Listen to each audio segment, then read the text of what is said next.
বীরপুর বুদ্ধিজীবী স্মৃতিসৌধে আছেন সহকর্মী ফরাদ ইবনে মালিক। আমরা যুক্ত হচ্ছি তার সাথে।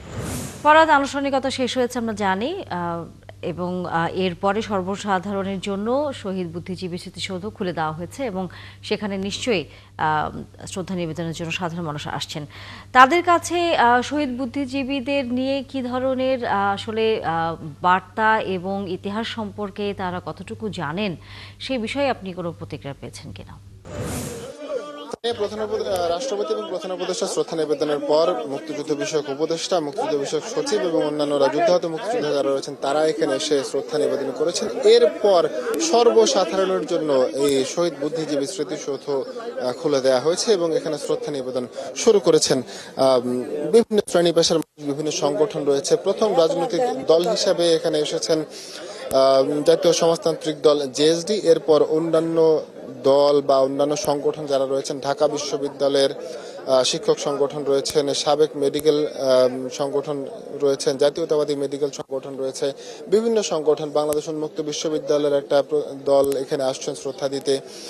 সাধারণ মানুষ যারা রয়েছেন সবাই এখানে শ্রদ্ধা নিবেদন করতে এসেছেন এবং তারা বলছেন যে 54 বছরের যে ইতিহাস, 54 বছরের যে লোমহর্ষক ইতিহাস, যেই জাতির সূর্য সন্তানদেরকে হত্যা করার যে ইতিহাস, এর থেকে যা শিক্ষা নেওয়া উচিত ছিল, যে আকাঙ্ক্ষা রয়েছে, সেই আকাঙ্ক্ষা এখনো পর্যন্ত পরিপূর্ণভাবে পূরণ হয়নি এবং এই আকাঙ্ক্ষা যদি বাস্তবায়ন না করা যায়, এর প্রতিফলন যদি আগামী নির্বাচনও না ঘটানো যায়, তাহলে তা আসলে খুব একটা মানে রাখবে বলে তারা মনে করছেন। আমরা এক দুজনের সাথে একটু কথা বলতে চাই, আমরা একজনের সাথে একটু কথা বলতে চাই যে শহীদ বুদ্ধিজীবী দিবস আজকে আপনারা এখানে, শহীদ বুদ্ধিজীবী দিবস আজকে আপনারা এখানে আছেন, আপনার কাছ থেকে একটু জানবো যে শহীদ বুদ্ধিজীবী দিবস নিয়ে আপনাদের কি কথা, আপনারা কি মনে করেন শহীদ বুদ্ধিজীবী দিবস সম্পর্কে?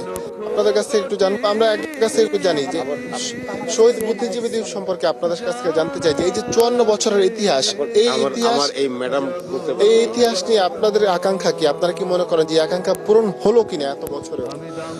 আসলে 17 বছর যাবৎ আমরা যেভাবে আমরা ছিলাম, 17 বছর তো আমরা শহীদ বুদ্ধিজীবী দিবসটা পালন করতে পারিনি।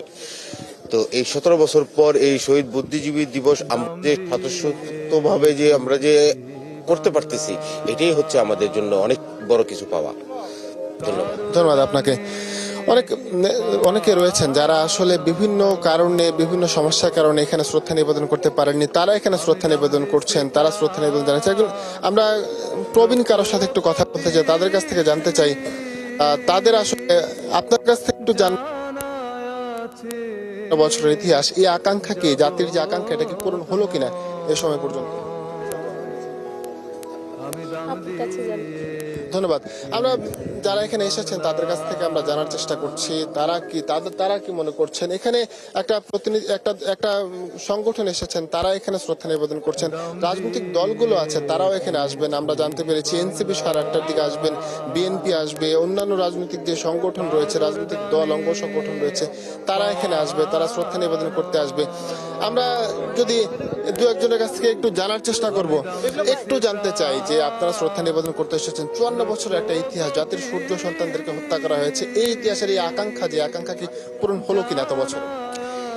জাতির এই আকাঙ্ক্ষা পরিপূর্ণভাবে পূরণ হয়নি আমরা মনে করি, কারণ দীর্ঘ 15 বছর একটা ফ্যাসিস্ট সরকার রাষ্ট্রীয় ক্ষমতায় ছিল, যার কারণে এই যে আকাঙ্ক্ষা, যে আশা আকাঙ্ক্ষা নিয়ে এই দেশের শহীদ বুদ্ধিজীবীরা আসলে জীবন দিয়েছিল বা তাদেরকে হত্যা করা হয়েছিল নির্বিচারে, তাদের যে আকাঙ্ক্ষা ছিল যে একটা উন্নত, একটা সাম্যবাদী বাংলাদেশ গড়ার, সেই বাংলাদেশ আসলে বিনির্মাণ হয়নি।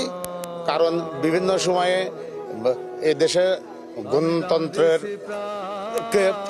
গণতন্ত্র প্রাতিষ্ঠানিক রূপ পায়নি, কারণ যে অনির্বাচিত সরকার এবং ফ্যাসিস্ট সরকার, তারা জনগণের এবং দেশের উন্নয়নের পরিবর্তে তারা নানা ধরনের ষড়যন্ত্রে লিপ্ত হয়েছে নিজেদের ক্ষমতা পাকাপোক্ত করার জন্য এবং জনগণের উপর।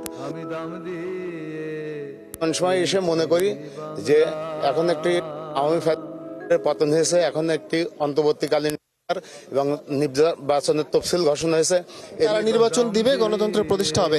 এই নির্বাচন কেমন হতে পারে? এই যে মুক্তিযুদ্ধের যে একটা চেতনা রয়েছে, মুক্তিযুদ্ধের যে একটা সমৃদ্ধ স্মৃতি রয়েছে, একটা ইতিহাস রয়েছে, এই ইতিহাস কিভাবে এইবারে নির্বাচনের প্রতিফলন ঘটাতে পারে বলে মনে করেন?